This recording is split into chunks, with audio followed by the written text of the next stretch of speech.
Sebanyak 70 orang tewas dalam gempuran yang dilancarkan pasukan IDF di wilayah Khan Yunis pada Selasa 23 Juli. Selain menewaskan 70 orang, serangan tank-tank Israel ini juga melukai lebih dari 200 orang. Para korban tewas termasuk anak-anak dan juga wanita. Adapun Kementerian Kesehatan Gaza tak membedakan korban dari warga sipil dan pejuang Hamas.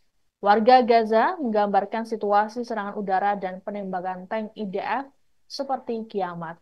Dilaporkan tank-tank tersebut maju sejauh lebih dari 2 kilometer ke Bani Suheila di tepi timur Khan Yunis. Kondisi ini pun memaksa warga untuk melarikan diri di tengah hiruk-pikuk tembakan pasukan IDF. Alhasil banyak warga yang tewas di tengah jalan karena tembakan dari pasukan Israel.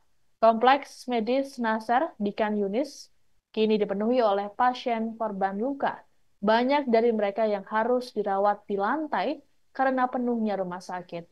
Militer Israel menyatakan bahwa mereka sudah mengeluarkan perintah evakuasi pada penduduk di wilayah timur Khan Yunis. Pasalnya, mereka mengklaim mendapat informasi intelijen yang menunjukkan kelompok Hamas menembakkan roket dari wilayah tersebut. IDF mengatakan mereka telah menyerang lebih dari 30 lokasi infrastruktur teror di Khan Yunis.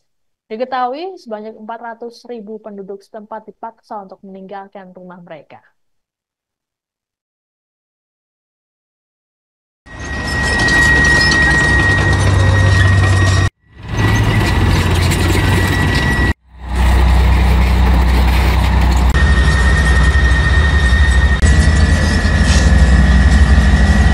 תסתכלו מסביב, אנחנו עכשיו בחוזה אחד עם השני. אנחנו נעשה אחד בשביל השני הכל. הכל. אנחנו צריכים לפעול במקצועיות. אנחנו צריכים לפעול בנחישות. לא חם לי, לא קשה לי. משימה אחת, להיות עם חופשי בארצנו. מה נותר לנו חוץ מהמילים של נפתלי הרצינברג? להשאיר את התקווה. ומשם להיות מוכנים על הכלים. שיהיה לנו בהצלחה, חבר'ה.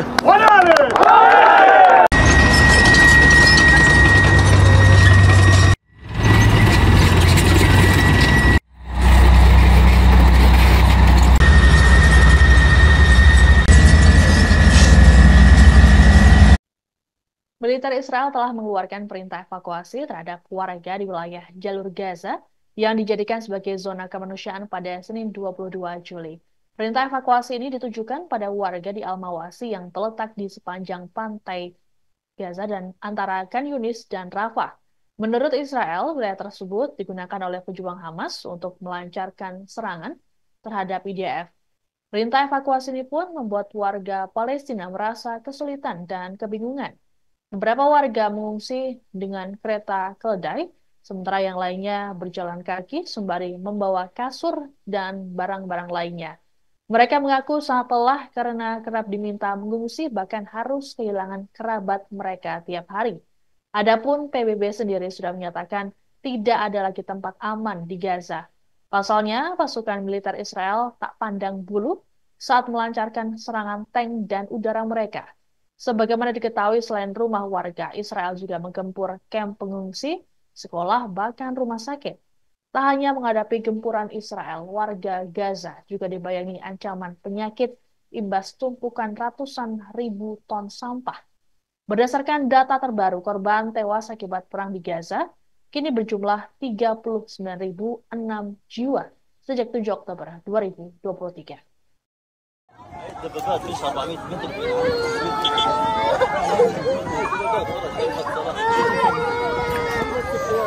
يا الله يا الله يا الله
Dua sandera asal Israel dilaporkan tewas saat ditahan oleh Hamas di jalur Gaza.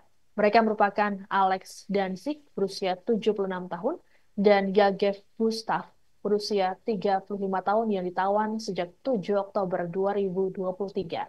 Adapun jenazah para sandera tersebut hingga saat ini masih berada di jalur Gaza. Penyebab kematian mereka tengah didalami oleh otoritas profesional. Hamas sendiri sudah mengumumkan kematian dua sandera ini pada Maret lalu akibat serangan Israel serta kekurangan obat-obatan. Juru bicara Brigade Al-Qassam, Abu Ubaidah, kala itu menuturkan mereka sudah memperingatkan bahwa tawanan musuh sama menderitanya dengan warga Gaza. Dalam pengumuman pada Maret lalu, Abu Ubaidah mengatakan ada lebih dari 70 sandera yang terbunuh akibat operasi militer Israel di Gaza. Hamas pun menuntut untuk dilakukannya gencatan senjata sesegera mungkin.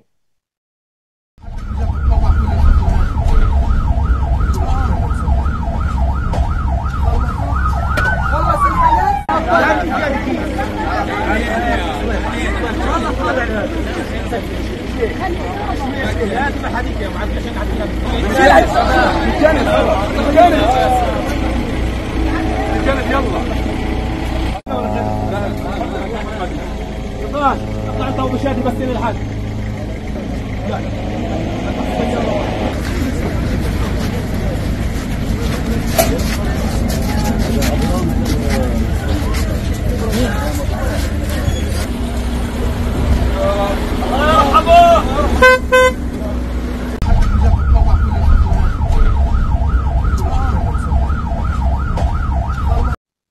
Pasukan militer Israel akhirnya mengakui bahwa mereka telah menelantarkan pria Down syndrome Palestina yang tewas diserang anjing di rumahnya pada awal Juli lalu.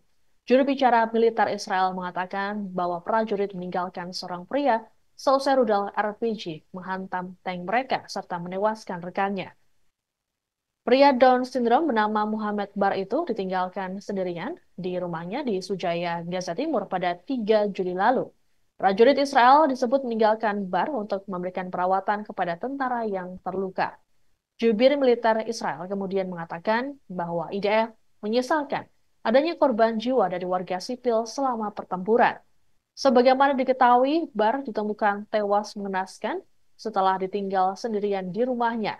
Keluarganya dipaksa meninggalkan rumah oleh tentara Israel dengan todongan senjata. Adapun keluarga korban mengungkapkan, meski Bar berusia 24 tahun, namun karena kondisinya ini, ia layaknya anak usia setahun yang butuh bantuan untuk makan. Pihak keluarga sudah berupaya untuk membawa Bar keluar dari rumah dengan meminta bantuan Palang Merah tiap harinya.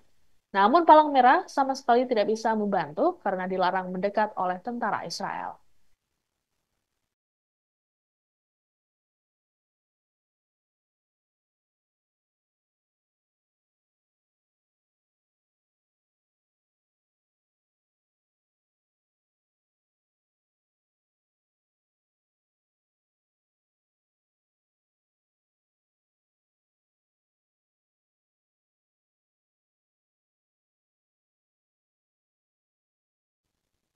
Demikian informasi dalam Viral News kali ini. Saya Siska Mawaski pamit, sampai jumpa. Download Tribun X sekarang, menghadirkan lokal menjadi Indonesia.